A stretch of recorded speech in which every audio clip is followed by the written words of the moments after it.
Well, welcome everyone. Welcome, welcome. Again.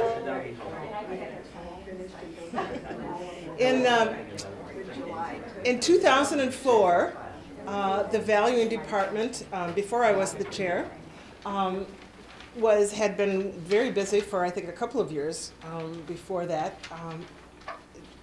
re-looking at the criteria for valuing, reworking them very intensively, and came out with the current criteria for the beginning, intermediate, and advanced levels of valuing in 2004.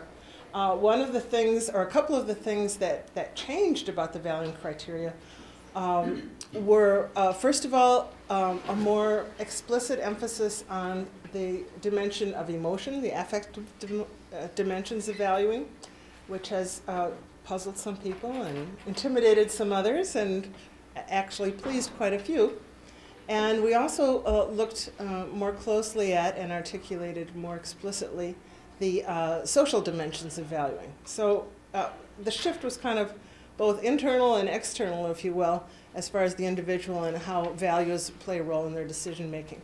Since then, we've been working with faculty, as have most of the abilities to collect examples, to work with new faculty, to introduce them to the ability, and to just keep learning among ourselves within our department what it is we really mean by valuing, how it works.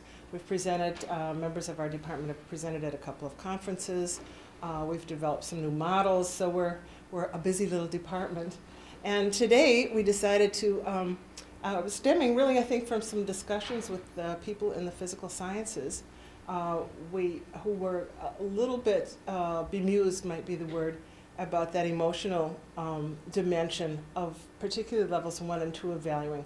And so it seemed very timely, especially since the general education curriculum is having some overhaul, to talk about the 1 and 2 levels of valuing. And Desiree very wonderfully came up with an example from a course she's teaching where she's doing this in a very exciting way, and she's going to demonstrate that for us and also share with us some of the students' reflections on this exercise.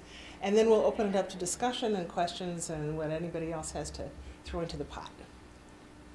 Well, welcome everyone. I actually just want to start by taking a brief moment of silence. Today is the National Day of Silence for people who are advocates for lesbian, gay, bi, and transgender people. So I just want to recognize the work to create responsive and respectful language for all by observing a brief moment of silence.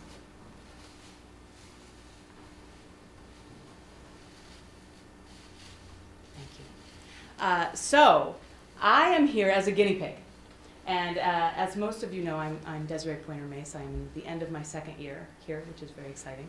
And as all new faculty, some of whom I see around the room and some of whom have been here for a longer period of time, but just how much it takes to wrap your head around the abilities and really integrate them into your instruction. So I joined valuing in part this year because I didn't understand it very well, although I validate for it in 2 of my classes. And so I wanted to get to know these criteria and the entire ability much better. So this work that I'm going to present today is from ED 201, which is Foundations of Teaching, Learning, and Assessing. This is the first field class for education majors from early childhood all the way through secondary. And it engages students in some of these initial ideas of what does it mean to be a teacher. So ED 201 validates for levels 1 and 2 of valuing. And over the past couple of years, I've actually engaged students in a simulation where I teach about half of the class in Spanish. So this is why I'm very glad to see my world languages colleagues here, because they're going to get a totally different perspective on this. I used to be a Spanish bilingual. Yeah, I used to be a Spanish bilingual teacher for many years, and so one of the ways in which I get my students into understanding and empathizing with second language learners is to put them in, have them walk a mile in those shoes. But I've been struggling with how not only to have it be about English language learning, but how to align it with the abilities that I validate for in the class. So last semester, I actually videotaped that day and then invited a couple of colleague friends to look at it and provide me with peer feedback. So Jody, who is also in the valuing department, took a look at this footage and actually made the suggestion that I was really having to read a lot into their responses in order to infer whether they were showing valuing level 1 or 2. And why didn't I just make it more explicit? So this time around, I took Jody's feedback and asked students in their reflection after the moment, you'll see this all in a very brief bit, to reflect on some of the emotions that it brought up for them. And that was great. That was a good step 1.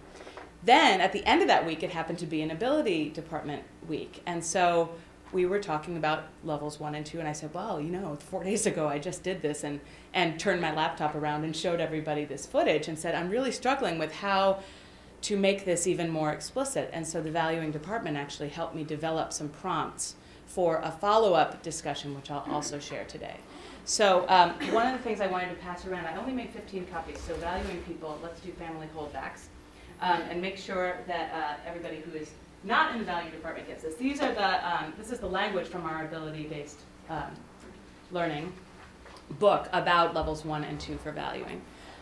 So the way I'm going to do this is that I'm going to play about 10 minutes of footage, and then I'm going to pause it, and you're going to have a chance to do a sort of gallery walk and look at the students' reflections and some of their work. And then we'll sit down again, and I'll share how the valuing department looked at that footage and helped me come up with some prompts. And then we'll look at their reflections. So, are there any questions before I get started? Excellent. Well, enjoy the show.